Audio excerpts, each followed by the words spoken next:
gentlemen, one of the greatest fighters of all time, one of the greatest welterweights ever, and one of the greatest human beings you could ever meet who helped us build this sport and business, Matt Hughes! 5 straight title defenses in his first reign, 7 total across 2 championships, a professional record of 45 wins and only 9 losses. Matt Hughes didn't just dominate the Octagon. He defined what welterweight supremacy looked like. For years, elite fighters stepped into the cage with Hughes and left broken, questioning everything they thought they knew. Frank Trigg, Penn, Georges St-Pierre, legends in their own right, but Hughes made them all look human. Dana White called him one of the greatest ever, and the record books prove it. But then came June 16, 2017, a train collision that put the champion in a 19-day coma and shattered everything. What followed wasn't just a recovery story. It was restraining orders that split the MMA world, legal disputes that destroyed relationships, and questions about brain trauma nobody wanted to answer. This is the complete Matt Hughes story. The man who built welterweight dominance and the darkness that followed. November 2001,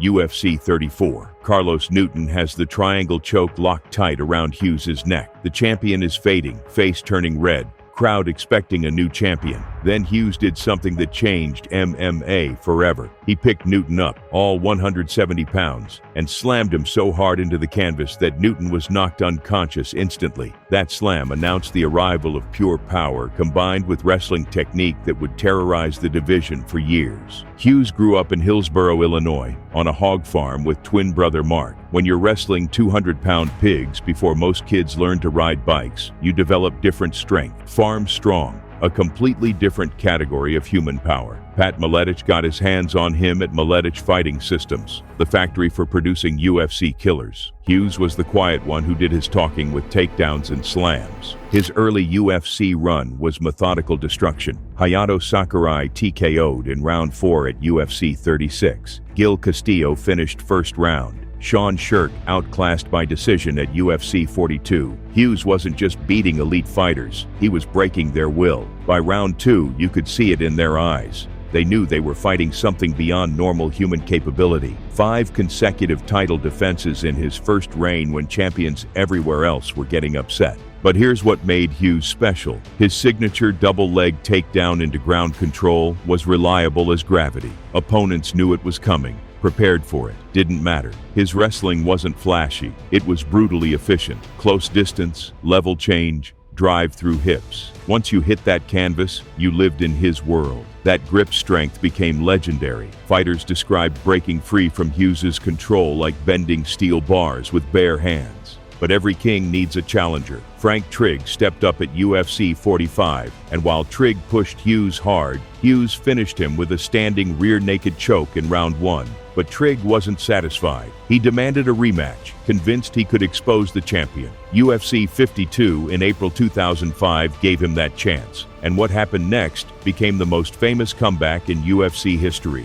Round 1 of the rematch started badly for Hughes. Trigg landed hard shots, wobbled the champion, had him backing across the octagon. Then Hughes did the impossible. He shot for desperation takedown, lifted Trigg onto his shoulder, while Trigg punched his head. Hughes walked from one side to the other, then slammed Trigg with such force you heard the impact throughout the arena. Trigg was stunned. Hughes got the back, rear naked choke, tap out. Joe Rogan's call still gives goosebumps. This is one of the greatest comebacks in UFC history, but it was more than comeback. It was a statement. Even hurt, Hughes possessed strength and toughness that separated him from everyone. That image spawned memes and cemented his reputation as pound-for-pound strongest fighter. Hughes' greatest rival wasn't Trigg. It was Hawaiian prodigy Penn. Penn was everything Hughes wasn't. Flashy, confident, naturally gifted. Their first encounter at UFC 46 in January 2004 shocked the world. Penn, moving up from lightweight, wasn't supposed to have the size or strength, but Penn submitted Hughes in round 1 with a rear naked choke,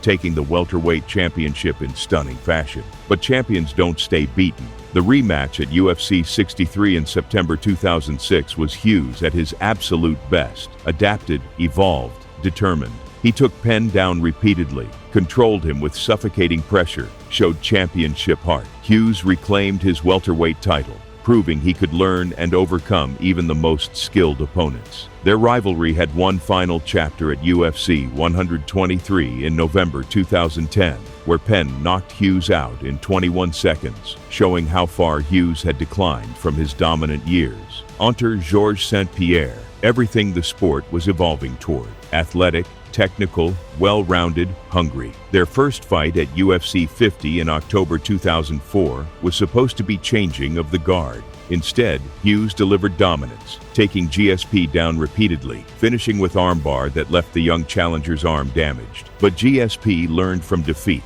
Their rematch at UFC 65 in November 2006 showed GSP had evolved into the complete fighter. This time, Hughes looked like he belonged to a different era. The third fight at UFC 79 in December 2007 was the final chapter. GSP had become too athletic, too technical. Even in defeat, Hughes showed class and professionalism that earned respect. What many fans don't realize is how Hughes revolutionized welterweight fighting beyond just his wins. Before Hughes established himself, welterweights were seen as tweeners without real identity. Hughes changed that by showing what 170 pounds of pure muscle and technique could accomplish. His training regimen became legendary. While other fighters did traditional gym workouts, Hughes was wrestling livestock. This functional strength translated into Octagon dominance that seemed supernatural. His rivalry with Royce Gracie represented a fascinating stylistic clash. American wrestling meeting Brazilian Jiu-Jitsu head-on.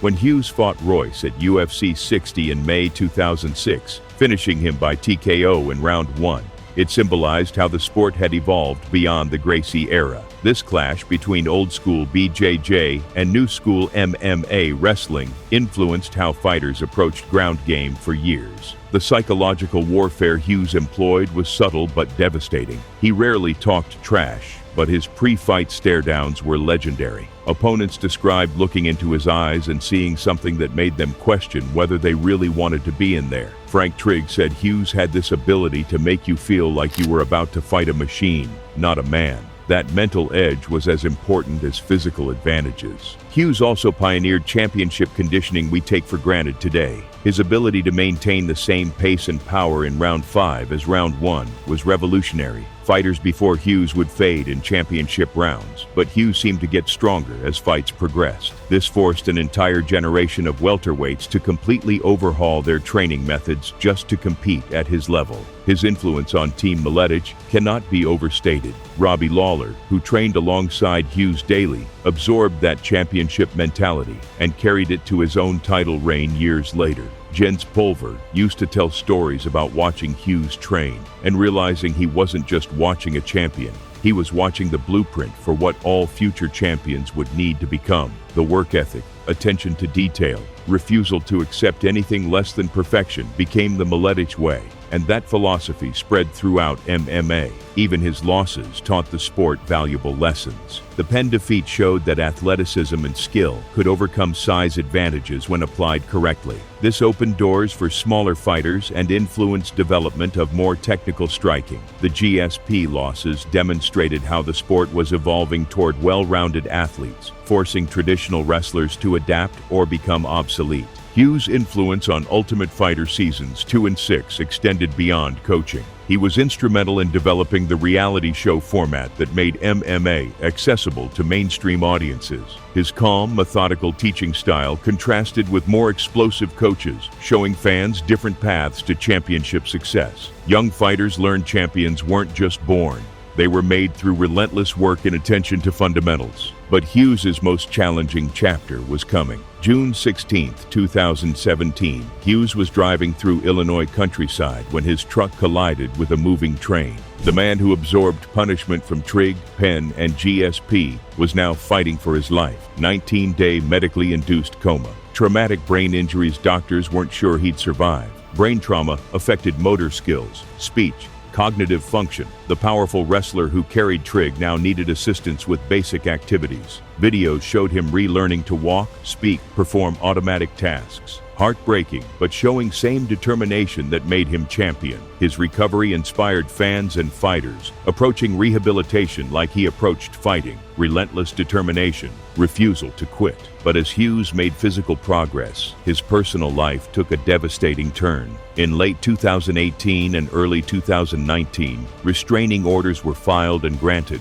first by his wife Audra, then by his twin brother Mark. The orders painted a disturbing picture of alleged behavior that shocked fans who had idolized Hughes for years. For fans who cheered for Hughes throughout his career, these legal proceedings were devastating. The man they elevated to hero status was now at the center of serious allegations involving domestic disputes. Hughes' legal defense argued severe brain trauma from the accident had affected his personality, judgment, and impulse control. The situation involved civil disputes and eventual settlements between the parties, though there were no widely reported criminal convictions. The MMA community grappled with separating fighter from man, achievements from allegations. Some stood by Hughes, pointing to sport contributions and documented effects of traumatic brain injury. Others felt allegations overshadowed Octagon accomplishments. That behavior, if accurate, could never be excused, regardless of circumstances. The legal situation became a flashpoint for broader discussions about domestic violence in combat sports, long-term effects of head trauma,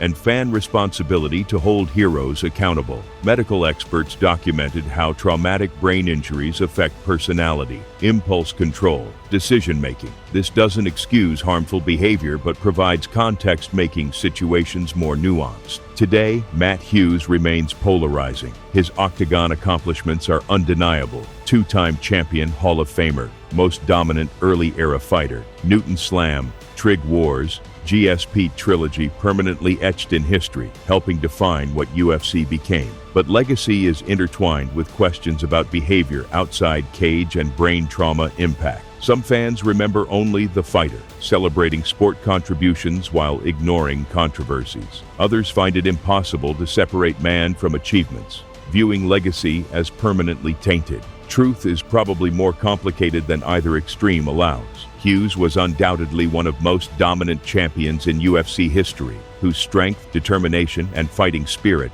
helped build the sport we love. He provided memorable moments and inspired wrestler generation to transition into MMA. He was also a flawed human who may have used dominance in ways causing harm to people supposed to protect. Perhaps most honest way to remember Hughes is as complex figure embodying both best and worst of competitive athletics. His story reminds us athletic greatness doesn't guarantee moral virtue, that heroes are humans with capacity for incredible achievement and devastating failure. The Matt Hughes story forces confronting uncomfortable truths about sports hero worship, brain trauma, long-term effects, and accountability responsibility. His fights will continue being watched by MMA historians, but complete story includes chapters making celebrations complicated. Hughes represents pivotal UFC figure whose influence can't be erased, even as personal failings can't be ignored. He helped build welterweight division, inspired countless fighters, gave fans unforgettable moments.